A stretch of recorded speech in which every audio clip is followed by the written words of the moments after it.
오늘 본문 13절 말씀을 보면 예수님께서 이렇게 말씀하십니다. 너희는 세상의 소금이니. 여기서 너희는 누구를 가리키는가? 여기서 너희는 이 하나님 나라에 헌신된 사람을 가리키는 말이죠. 그러니까 그 가슴에 하나님 나라를 품고 살아가는 사람들입니다. 주께서 다스리시는 나라, 주께서 통치하시는 나라, 예수 그리스도께서 주인이 되시는 나라, 그 나라를 꿈꾸며 이 땅을 그리스도의 사람으로 살아가기로 작정한 사람들, 바로 이 사람들이 너희입니다. 그러므로 이 오늘 본문의 이 너희는요, 또한 오늘 우리라고도 이야기할 수 있습니다. 여러분들, 오늘 우리가 누구입니까? 저와 여러분들이 어떤 사람입니까? 이 영원히 멸망치 않을 나라, 진동치 않을 나라, 하나님 나라를 사모하며 그 나라에 헌신된 사람들, 그 사람들이 오늘 우리 아닙니까? 그렇죠? 보다 영원한 가치를 가슴에 품고 이 땅에 영원하지 않은 것들을 다 헌신짝처럼 내어버리고 그리스도를 위해서 살기로 작정한 사람들, 그 사람들이 오늘 우리들 아닙니까? 그러니까 오늘 본문의 말씀은 또 누구에게 하신 말씀이다? 오늘 우리들에게 하신 말씀이다라는 겁니다. 오늘 본문을 보면 예수님께서는 우리들에게 무엇이라고 말씀하시냐면 너희는 세상의 소금이다 라고 말씀하십니다. 자, 그렇다고 한다면 예수님께서 말씀하시는 이 세상이라는 곳, 과연 어떤 곳인가? 오늘 본문의 말씀과 이렇게 연계해서 이렇게 자세히 살펴보면 이 세상은요, 어떤 곳이냐면 죄와 더러움으로 부패해지기 쉬운 곳이 예수님께서 말씀하시는 세상이다라는 것을 알게 됩니다. 여러분들, 소금의 특징이 무엇입니까? 소금의 그 기능이 뭡니까? 이게 부패를 방지하는 것 아니에요. 옛날에는 냉동고라는 것이 없었죠. 그래서 사람들이 음식을 보관할 때 어떻게 보관합니까? 소금을 뿌려서 염장해갖고 이렇게 염장해서 이렇게 음식을 보관하죠. 여러분들도 아시는 것처럼 이 소금은요, 그 자체로는 살균력을 가지고 있지 않다고 합니다. 하지만요, 이 소금은요, 미생물이 자랄 수 없는 환경을 만들어 놓는다라는 거예요. 이 삼투압 작용을 통해서 이 수분을 없애버림으로써 이 박테리아나 곰팡이균이 활동할 수 없도록 이렇게 소금이 만든다는 겁니다. 그래서 인류는 오래전부터 이렇게 소금을 뿌려서 음식을 보관했어요. 우리나라 대표적인 이 염장식품에는 뭐가 있습니까? 김치가 있고요. 또 장아찌가 있고, 또 자반, 그렇죠? 또 젓갈류, 뭐 이런 것들이 있죠. 서양 음식에는요, 햄이나 베이컨이 바로 그런 것이라고 합니다. 어쨌든 소금의 역할이 무엇인가? 이 부패 방지예요. 근데 예수님께서 너희는 세상의 소금이니라고 말씀하시는데 이 말씀의 의미는 무엇인가? 이 말씀 가운데는 어떤 의미가 포함되어 있냐면요, 세상이란, 얘들아, 세상이란 부패하기 쉬운 곳이 세상이란다. 기회만 있으면 타락하려고 하고, 기회만 있으면 죄에 물들려고 하고, 기회만 있으면 썩어 냄새나기 쉬운 곳이 무엇이다? 세상이란다. 이런 의미가 포함되어 있는 것입니다. 여러분들, 오늘 우리가 살고 있는 세상은요, 이게 죄로 말미암아요 썩고 부패하기 쉬운 곳이 바로 오늘 우리가 살아가는 세상입니다. 사실 그런 것을 오늘 우리가 이렇게 차별금지법이라는 것을 통해서도 이렇게 보게 되지 않습니까? 요즘 이렇게 차별금지법이라는 것으로 교회 안팎이 시끄럽죠. 여러분, 차별금지법, 이거 뭡니까?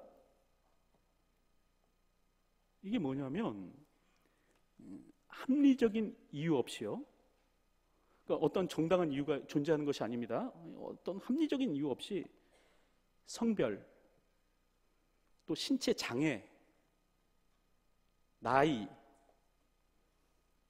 출신 국가, 출신 민족, 인종, 피부색, 언어 등을 이유로 다른 사람을 고용하거나 교육하거나 훈련시키는 일에 차별을 두어서는 안 된다.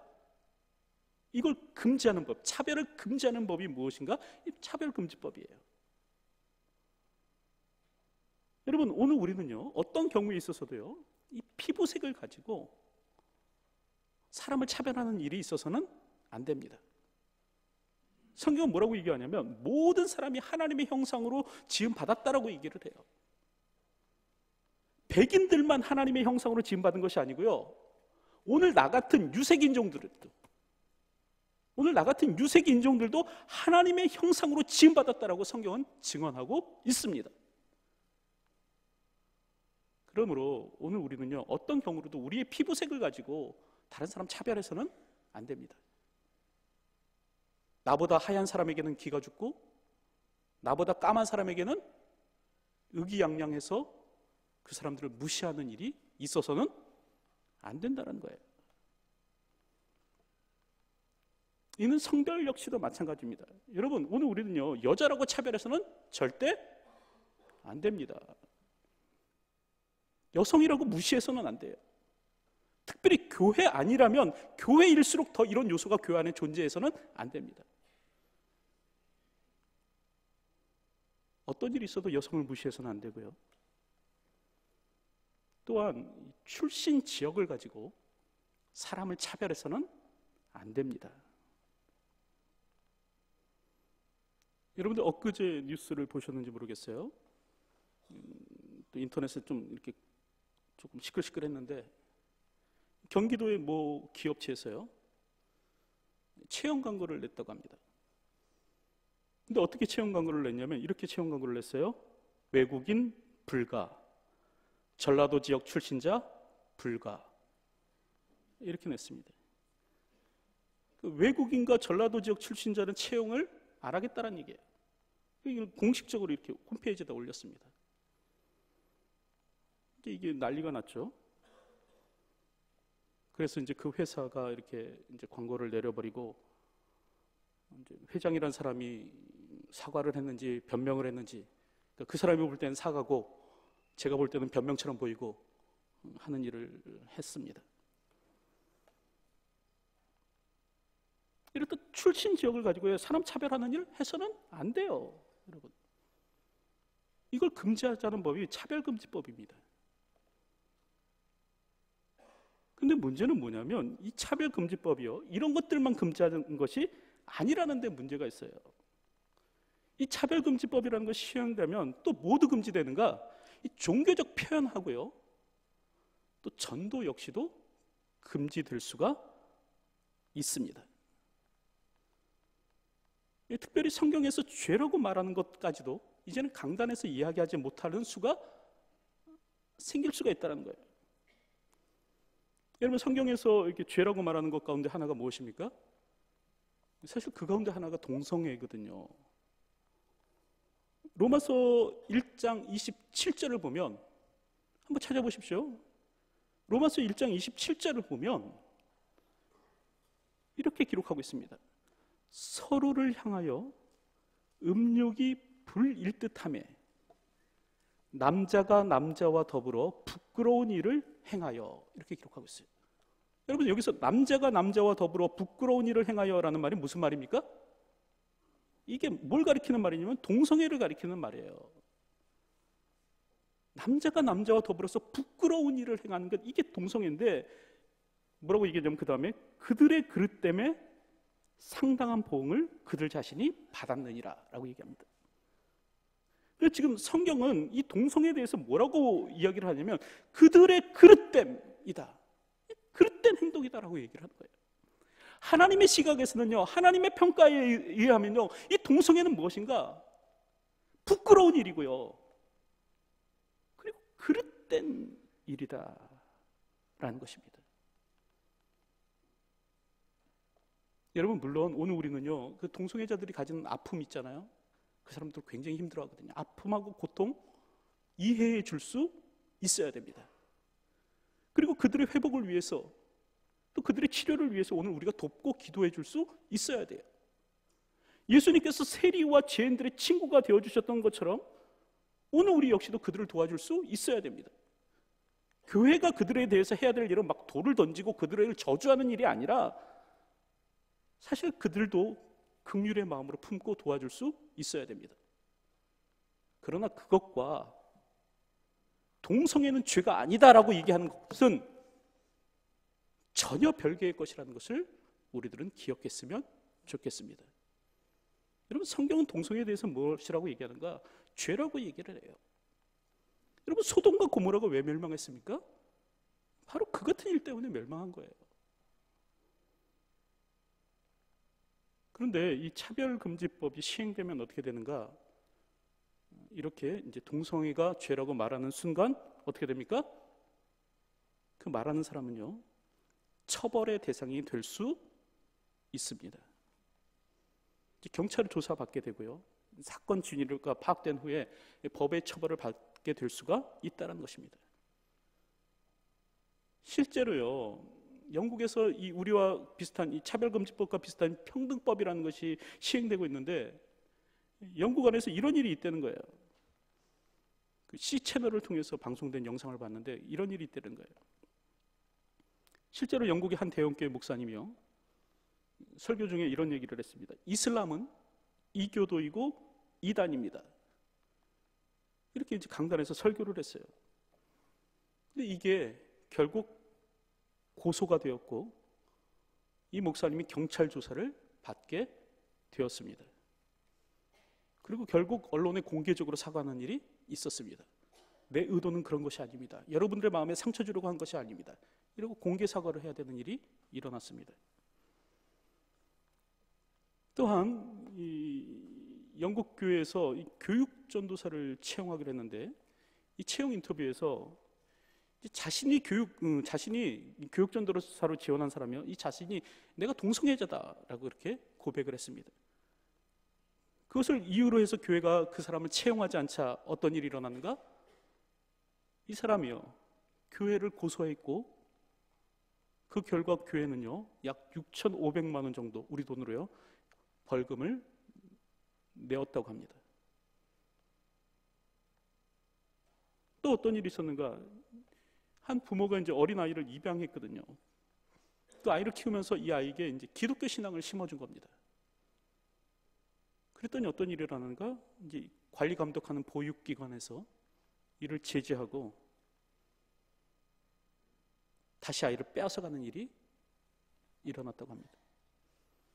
여러분, 이게 바로 평등법이 시행되는 영국에서 일어나고 있는 일들입니다.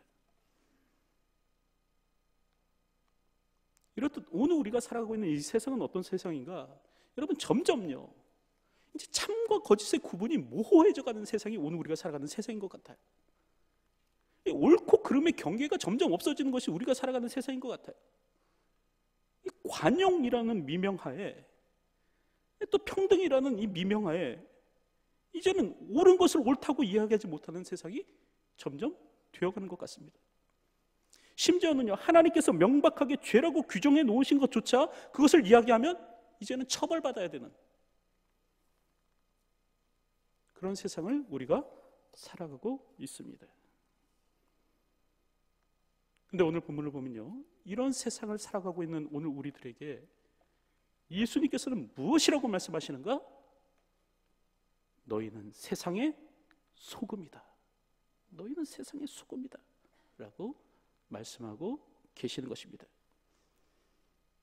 특별히 여기서 너희는 세상의 소금이다 라는 말은 무슨 말이냐면, 아까 말씀드렸죠. 첫 번째로 오늘 우리가 세상의 부패를 막아야 되는 그런 책임이 있는 사람이고요. 두 번째는 이게 무슨 말이냐면, 너희야말로 세상의 유일한 소망이다 라는 말씀입니다. 너희마저 무너져 내리면 안 된다. 너희마저 타협해버리면 안 된다. 나는 너희를 믿는다. 너희야말로 이 땅의 진정한 대안이다. 예수님께서 그렇게 말씀하시는 거예요. 여러분, 이 썩어져가는 세상을 막을 수 있는 유일한 대안은 누구입니까? 바로 오늘 우리 그리스도인들입니다. 이렇게 너무나 쉽게 부패해져 가고 이렇게 너무나 쉽게 썩어져 가기 쉬운 이 세상을 바로잡을 수 있는 유일한 희망은 누구인가? 바로 저와 여러분들이에요. 세상의 가치에 헌신하지 아니하고 영원한 진리에 헌신한, 영원한 진리를 붙들고 살아가기로 작정한 오늘 우리들이야말로 이 땅의 진정한 소망이 될 수 있는 것입니다. 여러분, 오늘 우리는요, 이 땅의 소망으로 살 수 있어야 돼요.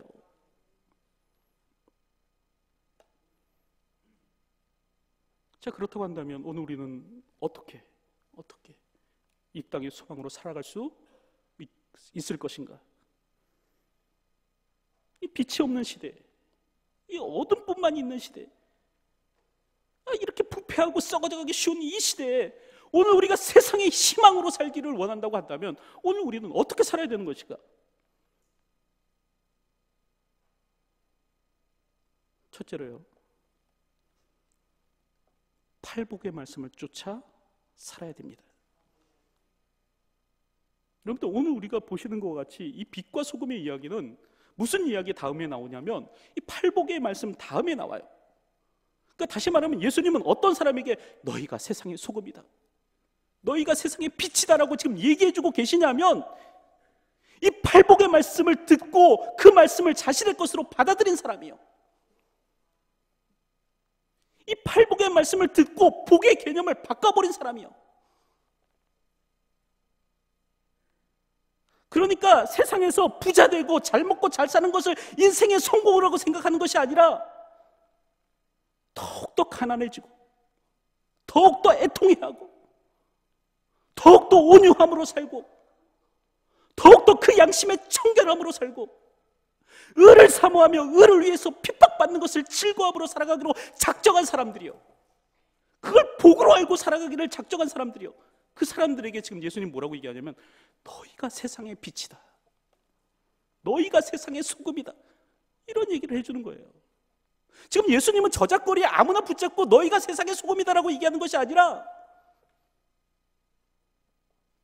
오늘 이 팔복의 말씀대로 이제 말씀을 살아내기로 작정하며 결단한 사람들을 향해서 너희가 우리의 희망이다, 너희가 이 세상의 소망이다, 그렇게 말씀하시는 거예요. 여러분, 이 세상의 희망은 누구인가? 이 세상의 희망은요, 그 심령이 가난해져서 그 가난해진 심령을 가지고 이 땅을 사는 사람이 이 세상의 희망입니다. 이 세상의 희망은 누구인가? 그저 먹고 마시고 놀고 즐겁게 이렇게 세상 연락하면서 살아가는 것이 아니라 애통해야 하는 자로서 그 마음에 큰 슬픔과 거룩한 슬픔을 담고 애통해야 하는 자로서 이 땅을 살아가는 사람이 진정한 희망입니다. 여러분, 의에 줄이고 목마른 자가 이 땅의 희망이고요, 그 마음이, 그 양심이 청결한 자가 이 땅의 희망이고요, 분열과 다툼과 나눔이 있는 그 장소에 화평을 심을 수 있는 사람, 그 사람이 이 땅의 희망이고요, 오늘도 의를 위해서 기꺼이 핍박까지도 받고자 하는 사람이 진정한 이 땅의 희망인 것입니다. 그러므로 오늘 우리는 어떻게 살아야 되는가? 여러분, 오늘 우리는요, 영적인 가난함을 가지고 살아야 돼요. 마음의 가난함을 가지고 살아야 돼요. 잘 먹고 잘 사는 것을 꿈꾸면서 살아가는 것이 아니라 하나님 나라를 사모하며 가난하여진 심적으로 주님의 나라를 사모하며 이 땅을 사는 사람이 될 수 있어야 됩니다. 여러분, 애통해하면서 살아야 되고요, 의에 줄이고 목마름 가운데서 살아야 됩니다. 두 마음 품고 하나님과 세상을 겸하여 섬기고자 하는 마음 버리고 이 땅을 살아야 되고요, 위로받기보다 위로하고 이해받기보다 이해하고 사랑받기보다 사랑하려는, 좀 누가 나를 위로해줄까, 누가 나를 이해해줄까, 누가 나를 사랑해줄까 이러고 살아가는 것이 아니라 이해하고요, 위로하고요, 사랑하고요, 이렇게 살아가는 이 화평의 사람으로 오늘 우리는 살아가야 되는 것입니다. 이와 더불어서 의에 줄이고 목마름으로, 또 의를 위해서라면 박해를 받겠다는 각오로 오늘 우리가 이 땅을 살 수 있어야 됩니다. 그래야 오늘 우리가 이 세상의 희망이 될 수 있고, 그래야 오늘 우리가 이 세상의 빛이 될 수 있는 것입니다. 그리고 오늘 우리가 그래야 이 세상의 소금이 될 수 있는 것이에요. 여러분, 오늘 우리는요, 하나님의 대안이에요. 세상을 향한 하나님의 대안이에요. 기독교는 어떤 공동체인가? 대안 공동체예요. 이 땅을 향한 하나님의 답이 뭐냐면 얘네들이에요. 오늘 우리들이에요. 그리스도인들이에요.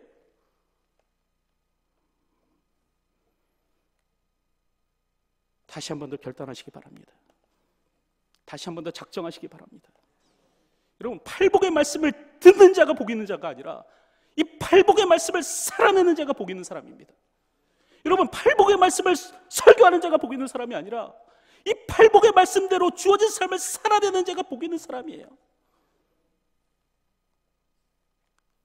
말씀을 살아낼 수 있는 저와 여러분들이 되었으면 좋겠습니다.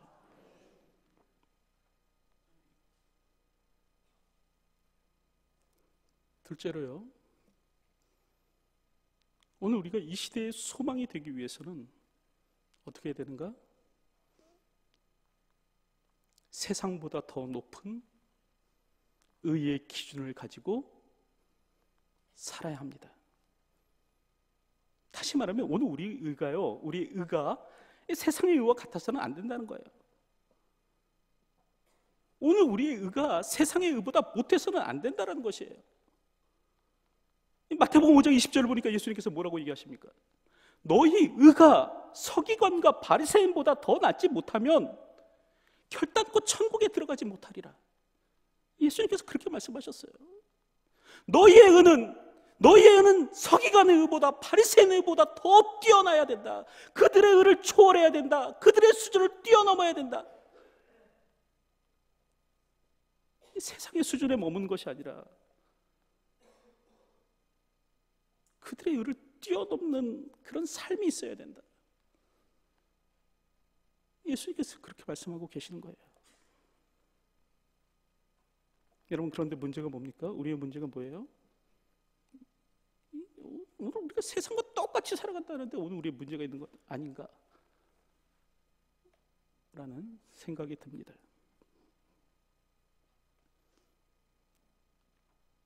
얼마 전 있었던 일인데요. 여러분들 잘 아시다시피 박성범 목사님 이제 라오스 선교사로 가시죠. 이제 결국 이제 새로운 교육자를 청빙해야만 되는 그런 상황 가운데 있습니다. 그래서 이제 몇몇 지원자를 인터뷰하게 되었어요. 뭐 생각만큼 지원자가 없어갖고 모든 지원자를 인터뷰를 했는데요. 근데 이제 한 분의 서류를 봤더니 좀 특이한 거예요. 이 주민등록 등본에 사모님의 이름이 있지 않은 겁니다. 분명 아이 이름은 적혀 있어요. 아이 이름은 있는데 그 사모님의 이름이 없는 거예요. 어떻게 된 일인가? 설마 이혼은 안 했겠죠, 그렇죠? 그럼 사별이라도 했나? 이런 생각이 들어갖고 아주 조심스럽게 물어봤습니다. 이 등본을 보면 이렇게 자녀가 있는데 사모님의 이름이 보이지 않습니다. 이거 어떤 일인가요? 이렇게 물어봤어요. 그랬더니 그분의 대답이 뭔가 이런 것이었습니다. 뭐라고 대답했을까요? 그분 왈 나라 돈 좀 타먹으려고 그랬습니다. 이렇게 얘기하는 거예요. 나라 돈 타먹으려고 그랬다는 거예요. 제가 그 얘기가 하도 기가 막혀갖고 아니 도대체 어떻게 하면 나라 돈 좀 타먹을 수 있습니까? 물어봤어요. 그랬더니 이렇게 대답하더라고요. 여러분, 나라 돈 타먹는 법 알고 싶으십니까? 제가 알려드릴까요? 어떻게 하면 나라 돈 타먹는지? 일단요, 여러분들의 주소를 한 평으로 위장 전입하시면 됩니다. 여기 사셔도 상관없어요. 주소만 그쪽으로 위장 전입하시면 돼요. 그리고 그곳에서 아이를 낳으면 출산 장려금이 구체적으로 얘기해도 되나요? 아무튼 300 나온다는 겁니다.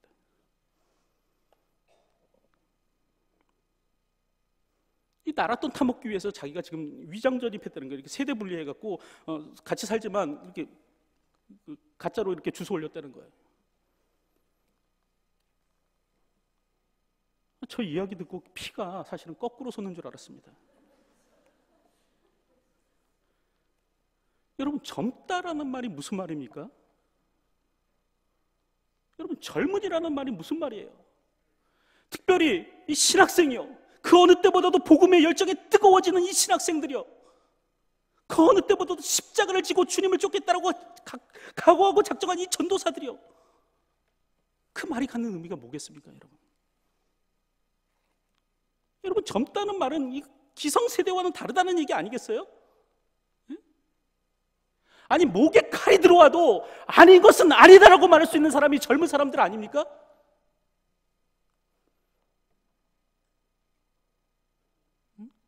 주나라의 녹봉을 받을 수 없다고 해서 그냥 고사리만 캐먹고 살다가 그 고사리도 주나라 땅에서 난 것 아니냐니까 그 고사리 먹기도 거부해갖고 결국 굶어 죽었던 이 백이 숙제만큼은 못 되더라도 나는 그리스도인입니다, 나는 하나님의 사람입니다, 그렇기 때문에 어떤 부정한 방법으로도, 심지어 내가 굶어 죽는 한이 있더라도 부정한 방법으로는 내가 먹고 살지 않겠습니다. 이렇게 결단해야 되는 것이 젊은 사람들 아니에요? 이런 신앙의 지조와 패기가 있는 사람들이 젊은 사람이어야 되는 거 아니에요? 아니, 세상의 모든 사람이 물에 술 탄 듯 술에 물 탄 듯 그렇게 살아간다고 할지라도, 아니, 세상의 모든 사람들이 윤리도 없고 도덕도 없고 그냥 두루뭉실 그냥 그렇게 세상을 살아간다고 할지라도 나 한 사람만큼만은 정신 똑바로 차리고 살아서 비록 내가 굶어 죽는 한이 있더라도 주의 말씀에 운명을 걸고, 내가 하나님의 말씀에 생명을 걸고 하나님 말씀 곧이곧대로 이 땅을 살아가겠습니다라고 다짐하며 결단하는 사람들이 여러분 젊은 신학생이어야 되는 거 아니에요?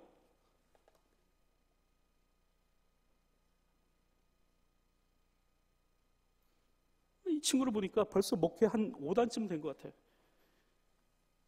벌써 말씀을 타협할 줄 알아요. 벌써 법망의 그 교묘한 빈틈을 파고 들어갔고 나랏돈 타먹을 줄 알아요.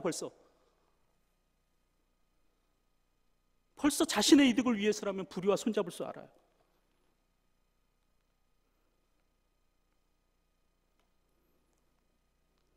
제가 가슴이 답답해져갖고 앞이 캄캄해져요.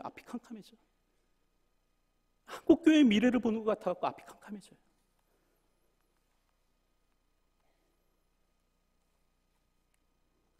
그래서 얘기했습니다. 저희 교회와는 맞지 않는 것 같습니다. 그냥 돌려보냈어요. 여러분, 아무리 이 세상이요, 이 세대가요, 위장전입에, 다운계약서 작성에, 소득신고 누락에, 증여세 누락에, 부인 위장 취업에, 과태료 상습 체납에, 연평도 포곡 사건이 일어났는데 다음날 골프 친 그 사람이 장관이 되는 이 시대를 오늘 우리가 살아간다고 할지라도요, 오늘 우리마저도 그 사람들하고 똑같아갖고 어떻게 하면 법의 그 틈새를 파고 들어갖고 나랏돈 타먹으려고 그런 모습으로 살아야 되겠냐라는 겁니다. 여러분, 그리스도인의 지조마저도 버리면서 그렇게 오늘 우리가 살아가야 될까요? 이 돈 300만 원에 그리스도인의 지조를 팔아가면서 그렇게 살아도 될까요?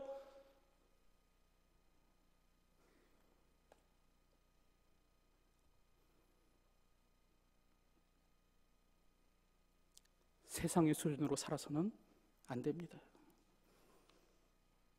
주님은 우리에게 말씀하세요. 너희가 세상의 소망이다. 너희가 이 땅의 희망이다. 너희마저 무너져 내리면 안 된다. 너희마저 타협해버리면 안 된다. 너희는 소망이고 너희는 이 시대의 빛이고 이 시대의 소금이다라고 예수님께서 그렇게 말씀하시는 거예요.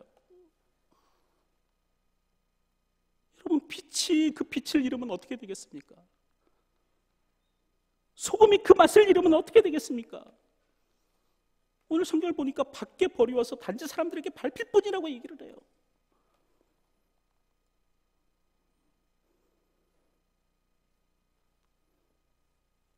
다시 한 번 더 저와 여러분들이 오늘 우리가 누구인가를 다시 한 번 더 기억할 수 있었으면 좋겠습니다. 여러분, 나는요 빛이에요. 나는요 소금입니다. 주님께서 나를 향해서 뭐라고 말씀하셨는가? 너희는 빛이다라고 말씀하셨고요, 예수님께서 나를 향해서 무엇이라고 말씀하셨는가? 너희는 소금이다라고 말씀하셨습니다.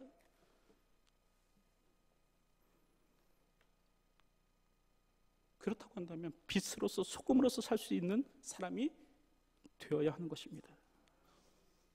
오늘도 이 땅을 살아갈 때 하나님 나라에 헌신된 사람으로서 이 땅의 가치 다 버리고 저 하늘의 가치 붙잡고 살아가는 사람으로서 이 땅을 빛으로 소금으로 살아갈 수 있는 저와 여러분들이 되었으면 좋겠습니다. 기도하겠습니다. 하나님,